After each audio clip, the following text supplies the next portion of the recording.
السلام علیکم، بسم اللہ الرحمن الرحیم، اللہم صلی اللہ محمد و آل محمد۔ حضرت یوسف علیہ السلام اور زلیخا کا قصہ۔ ناظرین، آج میں آپ کو بتاؤں گی کہ جب حضرت یوسف علیہ السلام کے بھائیوں نے حضرت یوسف علیہ السلام کو کنویں میں ڈالا اور پھر ایک قافلے والوں نے کنویں سے حضرت یوسف علیہ السلام کو نکالا اور پھر ان کے بھائیوں نے ان قافلے والوں کے ہاتھ یوسف کو فروخت کر دیا، اور جس نے یوسف علیہ السلام کو خریدا تھا اس کا نام مالک بن زر تھا۔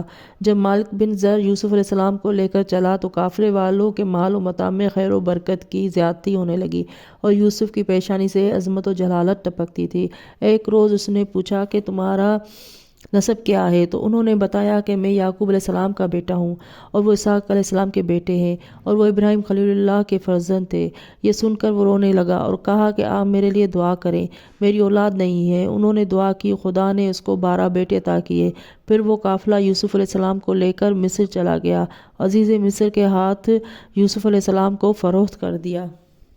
جب عزیز مصر نے حسن و جمال یوسف کو دیکھا اور ان کی پیشانی میں نور جلالت مشاہدہ کیا تو اپنی زوجہ زلیخا سے کہا کہ ان کو خوب خدمت کرو، عزت و آبرو کے ساتھ ان کو بہترین جگہ دو، خدا ان کے ذریعے ہمیں نفع بخشے گا یا ہم اس کو اپنا بیٹا بنا کر رکھیں گے، کیونکہ ہماری کوئی اولاد نہیں ہے۔ چنانچہ یوسف علیہ السلام کی تربیت اور خدمت بہترین طریقے پر ہونے لگی، یہاں تک کہ یوسف علیہ السلام بالغ ہو گئے اور جوانی میں حسن و جمال زیادہ ہو گیا۔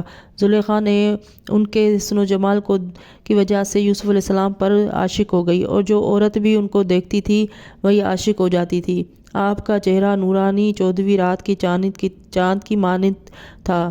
جب زلیخا ان کی محبت میں بے قرار ہونے لگی تو ایک روز ان کو ایک کمرے میں بلایا اور دروازہ بند کر دیا اور انہیں اپنی طرف مائل کرنے لگی۔ یوسف علیہ السلام نے کہا کہ ہم اس خاندان سے ہیں کہ ہمارے خاندان نے کبھی ایسا فعل نہیں کیا۔ میں خدا کی پناہ چاہتا ہوں، مجھے عزیز نے تربیت کیا ہے اور میری خاطر و مدارت کی ہے، میں ایسی جرات اس کے اہل کے ساتھ نہیں کر سکتا۔ خدا کبھی ایسا فعل کرنے والوں کو نہیں بخشتا۔ وہ پھر یوسف علیہ السلام سے لپٹ گئی، اپنا لباس ایک بت کے اوپر ڈال دیا جو اس کے گھر میں تھا۔ یوسف علیہ السلام نے پوچھا کہ یہ کیا ہے؟ کہنے لگی کہ یہ بت ہے، میں نے اس پر اپنے کپڑے ڈال لیے ہیں کہ یہ ہمیں نہ دیکھے، کیونکہ مجھے اس سے شرم آتی ہے۔ یوسف علیہ السلام نے کہا، تو شرم کرتی ہے اس سے جو نہ دیکھتا ہے نہ سنتا ہے، اور میں اپنے خدا سے شرم نہ کروں جو دیکھتا بھی ہے اور سنتا بھی ہے، میں ہرگز یہ فعل نہیں کروں گا۔ یہ کہہ کر یوسف علیہ السلام اس کمرے سے باہر نکلنے لگے، دروازہ کھولا، وہاں سے بھاگنے لگے۔ زلیخا نے آپ کا کرتا پکڑ لیا۔ یوسف علیہ السلام نے جھٹکا دے کر چھڑایا کہ آپ کا کرتا پھٹ گیا، اور جب باہر نکلے تو پیچھے زلیخا تھی اور ان کو پکڑنا چاہتی تھی۔ وہ دروازہ کے باہر دیکھا کہ عزیز مصر کھڑا ہے۔ اس نے جب یہ حالت دیکھی تو فوراً زلیخا نے کہا کہ اے عزیز، یہ شخص تیرے اہل کے ساتھ بدی کا ارادہ کرے تو اس کی سزا کیا ہے؟ یا تو اس کو قید کر دیا جائے یا اس کو سخت سزا دی جائے۔ بادشاہ نے یہ حالت دیکھ کر ارادہ کیا کہ یوسف کو سخت سزا دے۔ یوسف نے کہا کہ اے بادشاہ، خود اس عورت نے بدی کا ارادہ کیا ہے اور مجھ سے جبراً بدی چاہتی تھی، میں اس کے ہاتھوں سے نکل کر بھاگا ہوں اور خدا نے مجھے اس فعل سے بچایا ہے۔ اے بادشاہ، تم اس بچہ سے دریافت کر لو جو گہوارے میں پڑا ہے کہ ہم دونوں میں سے کس نے بدی کا ارادہ کیا ہے۔ وہاں ایک بچہ بادشاہ کے خاندان کا گہوارے میں تھا۔ اللہ تعالیٰ نے اس بچے کو گویا کر دیا اور اس بچے نے کہا کہ اے بادشاہ، تم یوسف کی قمیص کو دیکھو، اگر آگے سے پھٹی ہے تو یوسف کی غلطی ہے اور زلیخا سچی ہے، اگر وہ قمیص پیچھے سے پھٹی ہے تو زلیخا کی غلطی ہے، یوسف سچے ہیں۔ بادشاہ نے جب بچے کی یہ بات سنی تو سخت تعجب ہوا اور کچھ ڈرا، اور اس نے قمیص یوسف کو دیکھا کہ پیچھے سے پھٹی ہوئی ہے تو اپنی زوجہ زلیخا سے کہا کہ یہ تمہارا مکر ہے اور تم عورتوں کے مکر بہت بڑے بڑے ہوتے ہیں۔ اے زلیخا، تو اپنی غلطی کی توبہ کر اور خدا سے استغفار کر، یوسف بالکل بے گناہ ہے، یہ سب تیری ہی تقصیر ہے۔ اور اس نے یوسف علیہ السلام سے کہا کہ اس واقعے کو پوشیدہ رکھے، کسی پر ظاہر نہ کرے، کیونکہ اس میں میری بدنامی ہے۔ مگر یہ واقعہ چھپ نہ سکا اور تمام شہر میں لوگوں کو خبر ہو گئی۔ عورتوں میں چرچا ہو گیا کہ بادشاہ کی زوجہ نے اپنے پروردہ ایک جوان سے عشق بازی کی ہے اور اس کو برے فعل کی طرف مائل کیا ہے۔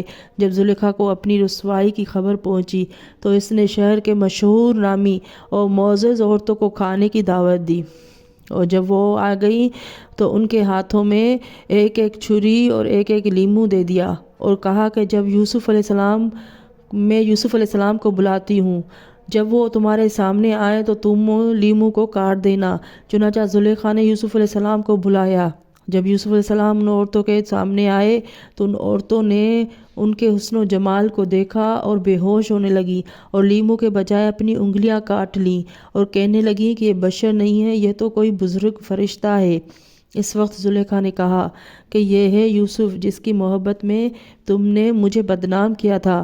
وہ عورتیں تو چلی گئیں اور اپنے اپنے قاصد جناب یوسف علیہ السلام کے پاس بھیجنے لگیں کہ ہمیں ایک مرتبہ اپنی زیارت کرا دو، اور یوسف علیہ السلام برابر انکار کرتے رہے اور ان کی اس درخواست کو کبھی منظور نہیں کیا، اور تنگ آ کر دربار الہی میں دعا کرنے لگے کہ اے خدا، مجھے قید خانہ پسند ہے تاکہ ان عورتوں کے مکر سے نجات پاؤں۔ یہ واقعہ زلیخا عورتوں کے بے ہوش ہونے کی خبر اور لیمو کاٹنے کا قصہ تمام شہر میں مشہور ہو گیا اور بادشاہ کی بدنامی ہونے لگی۔ اس نے اپنی بدنامی کو دور کرنے کے لیے حکم دیا کہ یوسف کو قید کیا جائے۔ چنانچہ انہیں قید خانہ میں ڈال دیا گیا اور 2 شخص اور بھی یوسف کے ساتھ قید خانے میں بھیج دیے۔ ایک ان میں بادشاہ کا ساقی یعنی پانی پلانے والا تھا اور دوسرا کھانا کھلانے والا۔ ایک مرتبہ بادشاہ نے خواب دیکھا کہ 7 موٹی تازہ گائیں ہیں جو 7 دبلی پتلی گایوں کو کھا رہی ہیں، اور 7 بالیاں گندم کی سرسبز و شاداب ہیں، ان کے 7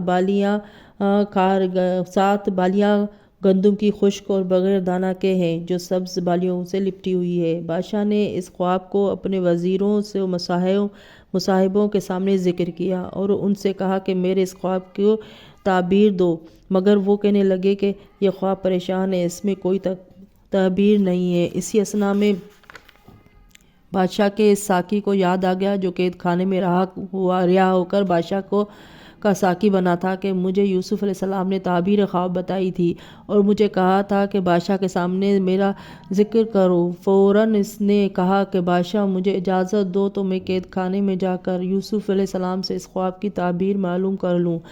بادشاہ نے اجازت دی اور وہ یوسف علیہ السلام کے پاس آیا اور عرض کی کہ میں معافی چاہتا ہوں، بادشاہ سے آپ کا ذکر کرنا بھول گیا تھا۔ اب بادشاہ نے مجھے اجازت دی ہے اور اس نے ایک خواب دیکھا ہے کہ 7 عدد پتلی گائیں ہیں اور 7 عدد موٹی گائیوں کو کھا رہی ہیں اور 7 خشک خوشے 7 سبز خوشیوں سے لپٹے ہوئے ہیں، اس کی تعبیر دو۔ حضرت یوسف علیہ السلام نے فرمایا کہ 7 سال پیداوار بہت اچھی ہوگی، اس پیداوار کو حفاظت سے رکھو اور گندم کی بالیاں اس طرح بغیر دانے جدا کیے رکھ لو۔ اس کے بعد 7 سال شدید قحط سالی ہوگی اور ان 7 سالوں میں پہلے 7 سال کا غلہ کھایا جائے گا، اور جب یہ 7 سال قحط کے گزر جائیں گے تو باران رحمت خوب ہوگا اور میوہ جات پیدا ہوں گے اور زمین سرسبز و شاداب ہو جائے گی۔ یہ ہے اس خواب کی تعبیر۔ یہ شخص خواب کی تعبیر لے کر بادشاہ کے پاس گیا، تمام حالات سنائے جو یوسف علیہ السلام نے بیان کیے تھے۔ بادشاہ نے کہا کہ یوسف علیہ السلام کو میرے پاس لاؤ۔ چنانچہ وہ شخص پھر آیا اور کہا کہ آپ کو بادشاہ نے بلایا ہے۔ چنانچہ جناب یوسف علیہ السلام نے کہا بادشاہ سے کہو کہ وہ زلیخا اور عورتوں سے دریافت کرے کہ جنہوں نے اپنی انگلیاں کاٹ لی تھیں کہ اب ان کا خیال میرے بارے میں کیا ہے، کیا وہ اپنی غلطیاں تسلیم کرتی ہیں یا نہیں۔ چنانچہ بادشاہ نے ان سب عورتوں کو بلایا اور ان سے دریافت کیا کہ اب صحیح بتاؤ کہ یوسف کی خطا تھی یا تم نے مکر کیا تھا۔ ان عورتوں نے اور زلیخا نے صاف کہہ دیا کہ یہ غلطیاں ہماری ہی تھیں، ہم نے ہی بدی کا ارادہ کیا تھا اور یوسف علیہ السلام بالکل پاک دامن تھا۔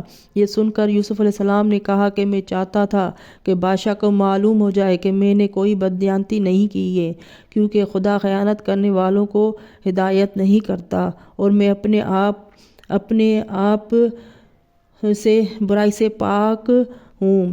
اور اس لیے میرے خدا کی مہربانی ہے کہ وہ جس پر مہربان ہو جائے اور اس برائی سے پاک رکھتا ہے۔ خدا بڑا بخشنے والا مہربان ہے، خدا بڑا غفور و رحیم ہے۔